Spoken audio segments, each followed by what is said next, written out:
Hi, everyone. Welcome to another podcast.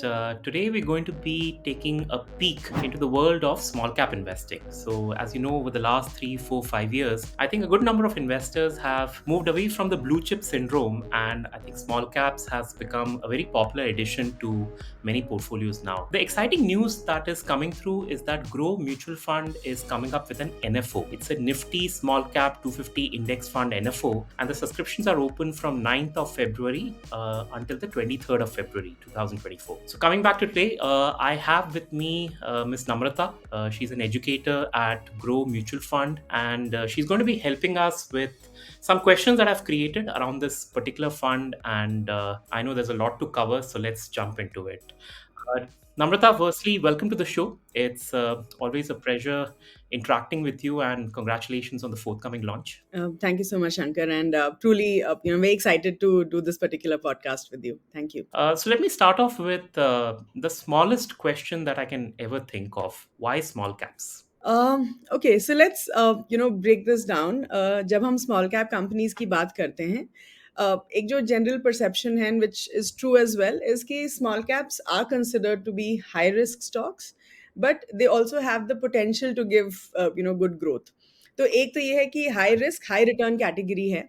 In fact अगर हम small cap stocks का universe देखें या not just small cap stocks, if you just look at the universe of stocks जिन्होंने 10x returns दिए हैं शायद in the last 10 years, there is a very high probability कि उनमें काफ़ी स्टॉक्स जो है वो स्मॉल कैप कैटेगरी के होंगे.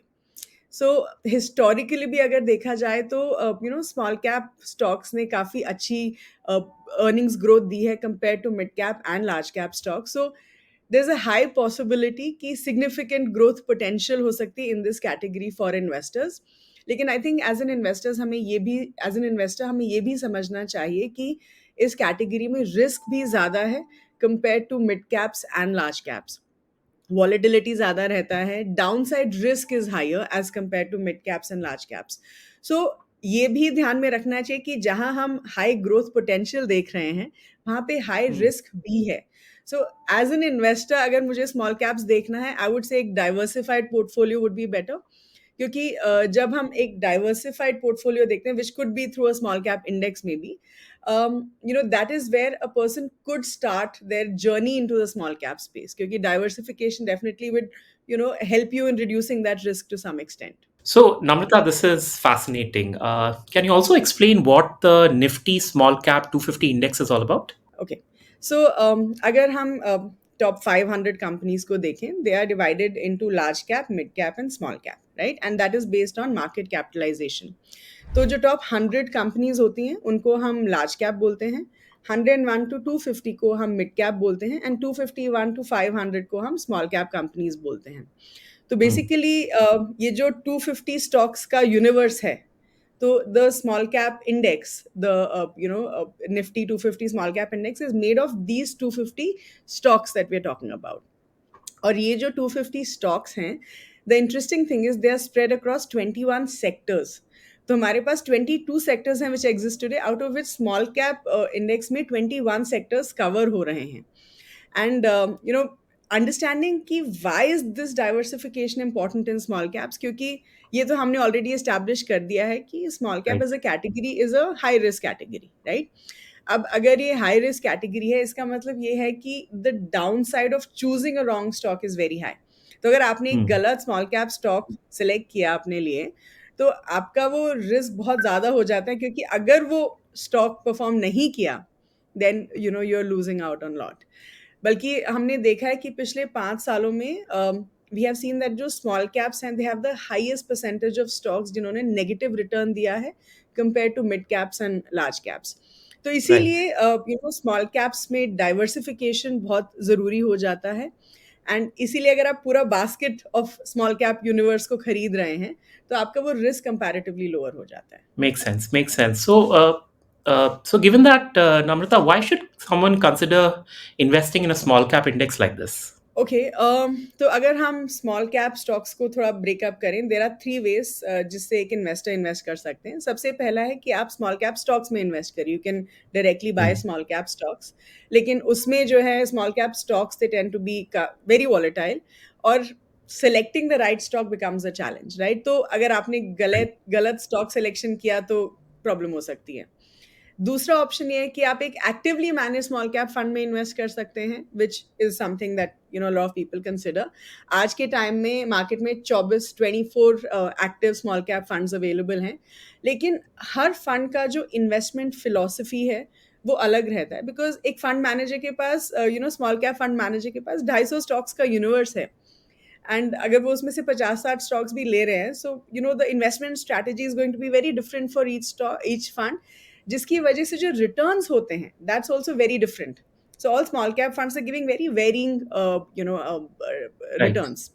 तो कोई गारंटी नहीं है कि आज का अगर कोई top performing actively manage small cap fund है, वो it will continue to excel in the future as well.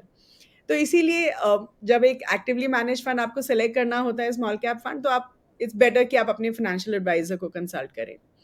तो अब Hmm. आता है तीसरा ऑप्शन कि आप आप सोच बोलिए कि मैं पूरे इंडेक्स में ही पूरे यूनिवर्स ऑफ स्मॉल कैप में इन्वेस्ट कर देता हूँ, and that is by investing in a small cap index fund. Now Right. Like we establish in a small cap index fund, क्या होता है कि जो 250 स्टॉक्स इंडेक्स में है, the same stocks are there in the index fund as well in the exact same weightage, right? तो Hmm. Basically एक small cap index fund एक स्मॉल कैप इंडेक्स को मिरर कर रहा है to a large extent. That's at least that's the intention, right? Right. सो ये जो अप्रोच है, ये इस अप्रोच के थ्रू हमें 21 सेक्टर्स में डाइवर्सिफिकेशन मिल रहा है, which is very crucial to deal Hmm. With the risk in caps. Also हमें लगता है कि सोचिए ऐसा कोई एक बहुत high performing small cap company है, और you can miss out on not investing in that company, right? तो अगर आपने Right. पूरा यूनिवर्स लिया है तो आप उसको भी कवर कर रहे हैं, then that particular stock will be a part of your portfolio. So I think these are Right. Few points जिसकी वजह से हमें लगता है कि at this point investor small cap index को कंसिडर कर सकते हैं। Yeah, makes sense. Makes sense, Namrata. आइए इसके थोड़ा परफॉर्मेंस के बारे में भी बात करते हैं. I think that is something that all the viewers would be interested in knowing. So can you tell us a little bit about the historical performance of the small cap 250 index, and maybe you can draw a comparison with the Nifty 50 also? Sure. I think as investors हम सब returns को देखते हैं, and Correct. historical returns is what we look at. लेकिन I think small cap में जो एक बहुत इंपॉर्टेंट चीज़ है वो ये है कि हमें शॉर्ट टर्म परफॉर्मेंस को नहीं देखना चाहिए। अगर हम रिटर्न्स देख भी रहे हैं तो हमें थोड़ा लॉन्ग टर्म परफॉर्मेंस या लॉन्ग टर्म रिटर्न्स को देखना चाहिए, क्योंकि वी अंडरस्टैंड कि अगर ये रिस्की कैटेगरी है तो आपका इन्वेस्टमेंट होराइजन भी लॉन्ग टर्म होना चाहिए। तो अगर हम Right. 10 साल के रिटर्न्स की बात करें तो निफ्टी स्मॉल कैप इंडेक्स ने जो CAGR दिया है दैट्स क्लोज टू 18.9%। एंड अगर मैं उसी का कंपैरिजन निफ्टी 50 इंडेक्स के साथ करूं, निफ्टी 50 इंडेक्स ने दिया है करीब 12.96% return over the last 10 year period. So अगर डिफरेंस देखें तो वो क्लोज टू 6% है, विच इज़ रीजनेबली सब्सटैंशियल। तो जस्ट एज एन एनालॉजी, अगर आपने एक स्मॉल कैप इंडेक्स में 15,200 रुपए की SIP करी होती, तो Hmm. 15 साल में वो करीब 1 करोड़ हो गया होता approximately, Wow. Based on these returns. या Yeah, I think it's a good point because yeah, काफी लोग ये भी बोलते हैं राइट कि choosing the right small cap is very very important. या Large caps में blue chip companies में it's never been a problem, but with small caps you have to be extra careful as to what stock you select. That can be the difference between probably 100x kind of a return and 0x kind of a return, right? Yeah, absolutely. Yeah, absolutely right. And that is why keeping that caution is very, very important. So making sure that you are investing in such a way कि आप अपना risk जितना कम करने की कोशिश कर सकते हैं, आप वो कर रहे हैं. Hanji, So yeah. makes sense. Actually, you picked up the right point. So when you talk about risk, I'm not talking about risk of things going bad, but risk is especially given today's market. People say that small caps are overvalued at the current moment. Any insights on this? Okay. So, when we talk about the valuation aspects, let's just, understand this कि valuation होता क्या है सबसे पहले.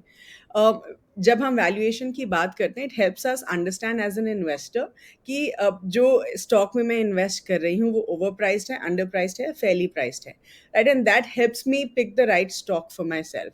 और बहुत सारे parameters होते हैं वैल्यूएशन के लिए, लेकिन एक जो बहुत कॉमन है, जो बहुत most people look at that particular parameter is the PE ratio, which is price to That's correct. earnings ratio, right?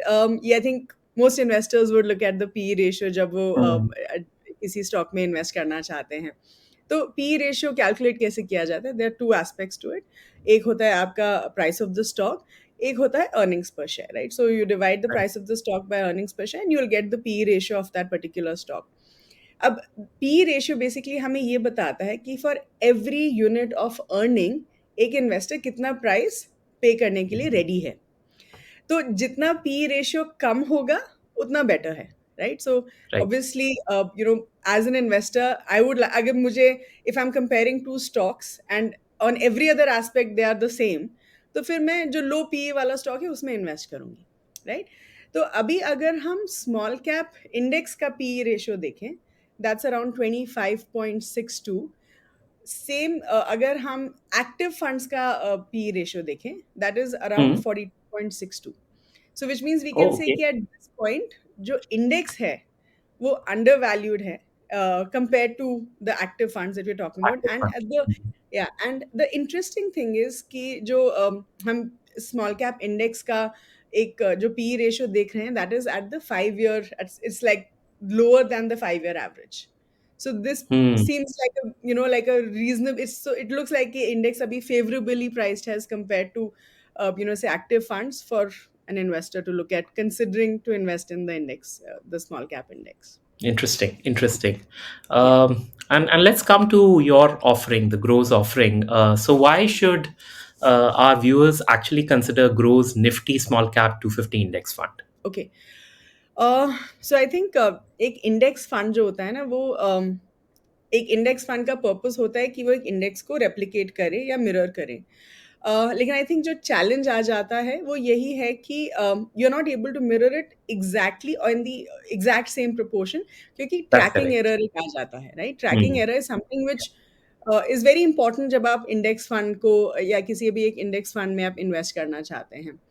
किसी भी एएमसी के लिए आप कोई भी इंडेक्स फंड ले लीजिए, ट्रैकिंग एरर इज समथिंग जो काफ़ी ट्रिकी रहता है. And how Hmm. Closely you are replicating the index is something which a tracking error will tell you. तो ट्रैकिंग एरर जितना कम होता है उतना आप इंडेक्स को अच्छे से मिरर कर रहे हैं. That's what a tracking error is going to tell you. तो अब द चैलेंजेस कि इंडेक्स की भी वेटेज जो है वो चेंज होती रहती है. उसके काफ़ी रीजंस होते हैं, लेकिन I think one of the reasons is कि स्टॉक प्राइस चेंज होता रहता है, जिसकी वजह से इंडेक्स का भी वेटेज चेंज होता रहता है of the stocks with in the index. और इसकी वजह से कोई भी इंडेक्स फंड 100% एक्यूरेसी के साथ इंडेक्स को मिरर नहीं कर पाता है.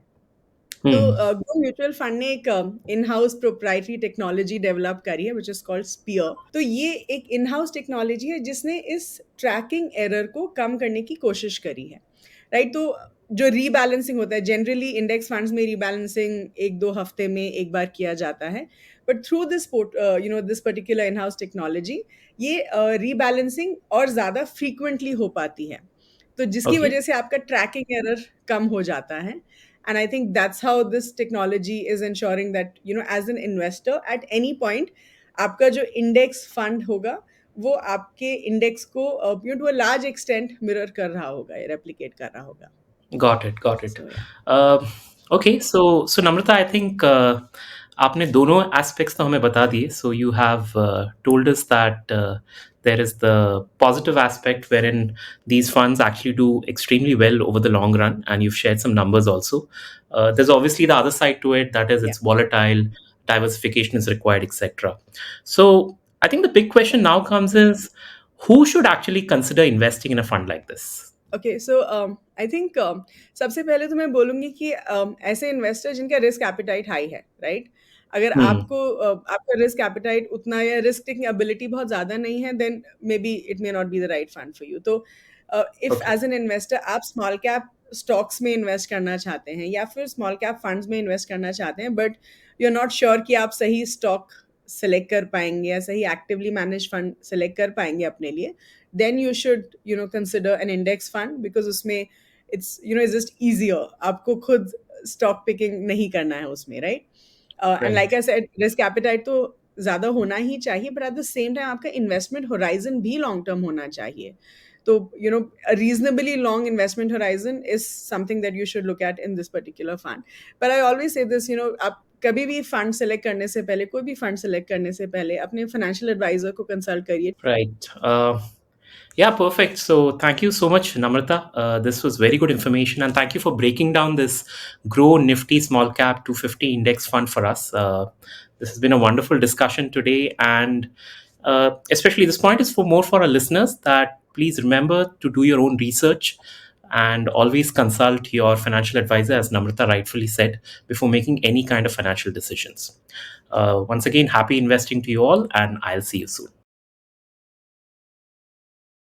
Mutual fund investments are subject to market risks. Read all scheme-related documents carefully. Mutual fund निवेश बाजार जोखिम के अधीन है. योजना संबंधी सभी दस्तावेजों को ध्यान से पढ़ें.